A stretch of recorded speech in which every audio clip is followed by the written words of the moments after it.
Isang mapagpalang gabi po sa bawat isa sa atin. Welcome po sa ating quiet time. Isang kagalakan po na makasama kayo sa ating online devotion sa gabi-gabing pag-aaral, pagbubulay-bulay ng mga salita mula sa Biblia.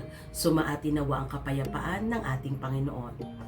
Basahin po natin Mateo 7 verse 12. Gawin ninyo sa inyong kapwa ang nais ninyong gawin nila sa inyo. Ito ang buod ng kautusan at ng mga isinulat ng mga propeta. Alam po natin ang golden rule na huwag mong gawin sa kapwa mo ang ayaw mong gawin nila sa iyo. At sa positibong bahagi ay ito ang ipinapahayag ng talatang ito. Gawin ninyo sa inyong kapwa ang nais ninyong gawin nila sa iyo. Kaya kung iisipin natin, ano ba ang gusto mo na ginagawa sa iyo ng kapwa mo? Siyempre, ang ibigin ka, patawarin ka, pagpalain ka, tanggapin ka, huwag kang i-reject. Marami pang iba. Yung fair treatment ng ating kapwa, ito yung gusto natin na ginagawa sa atin. Yung pinapahalagahan tayo ng ating kapwa.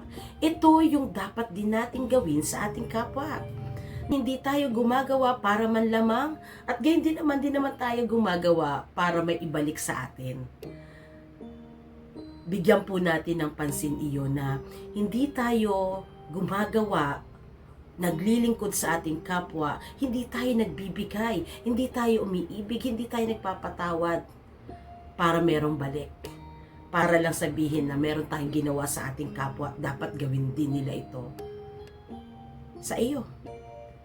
Higit nating tingnan ano ang aking magagawa sa aking kapwa at hindi natin iniintay, hindi natin binibilang, hindi natin sinusumbatan kung ano ang maibibigay ng ating kapwa sa atin. Na para bang, binigyan kita, bigyan mo rin ako ha. Pinatawad kita, patawarin mo rin ako. Tinanggap kita, tanggapin mo rin ako. Hindi po ito ang ipinapahayag nito. Nais natin na tayo ay pagpalain ng Panginoon, maging pagpapala tayo sa iba. At ito ang ginawa ng Diyos sa buhay natin. Ito ang ginawa ng Diyos sa buhay mo. Ang Diyos na maibigin, ang Diyos na nagpapatawad, ang ating Diyos na nagpahayag ng pag-ibig na hindi natin masusukat, ang pagiging mapagbigay ng ating Panginoon, hindi natin masusukat. Ang hangad ng Panginoon sa atin ay isa pamuhay ang kanyang kalooban. Isa pamuhay ang kanyang utos.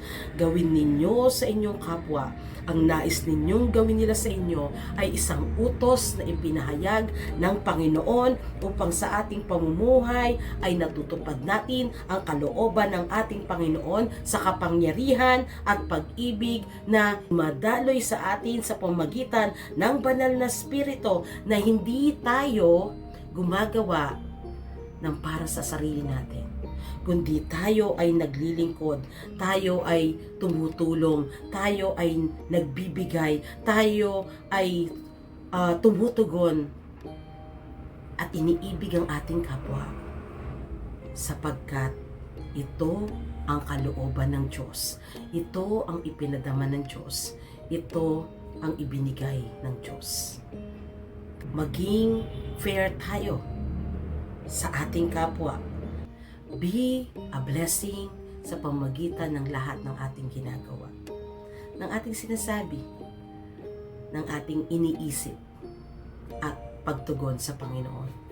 Mga kapatid, gawin mo sa kapwa mo ang kalooban ng Diyos.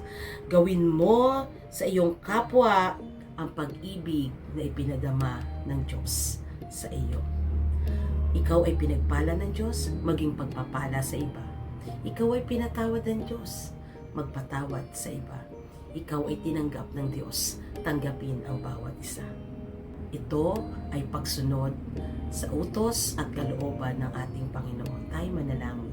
O Diyos na dakila sa lahat, purihin ka, dakilain ka, salamat sa katuruan ng relasyon sa aming kapwa na maging pagpapala kami, maging instrumento kami ng iyong pag-ibig at kabanalan.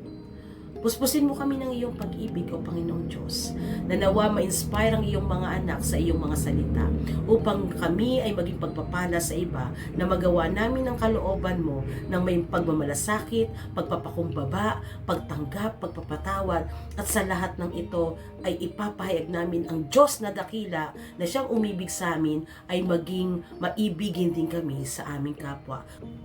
Tulungan mo kami, O Diyos, na gawin sa aming kapwa kung ano yung nais naming gawin ng iba sa amin, sa inyong pamantayan, na kung ano ang ginawa mo sa amin ay ipadama namin at maibahagi namin sa aming kapwa. Kaya't pagpalain ang inyong mga anak sa kanilang mga buhay. Ano man ang kanilang katatayuan, sila ay nagtatrabaho, sila ay may pangkabuhayan. Nawa ang lahat ng ito ay maging mabunga at makabuluhan sa pamagitan ng pagdidisipulo, sa pamagitan ng pagmiministeryo at paglilingkod na gagamitin mong daluyan ng pagpapala ang inyong mga anak, sapagkat ikaw, O Diyos, ang tumawag sa amin at narito kami susunod sa inyo. Maraming salamat, Panginoon. Purihin ka at laging maghari ang iyong kalooban. Ito po ang aming panalangin sa tanging pangalan lamang ni Jesus. Amen. Amen. Mga kapatid, gawin sa kapwa mo kung ano ang kalooban ng Diyos. God bless everyone.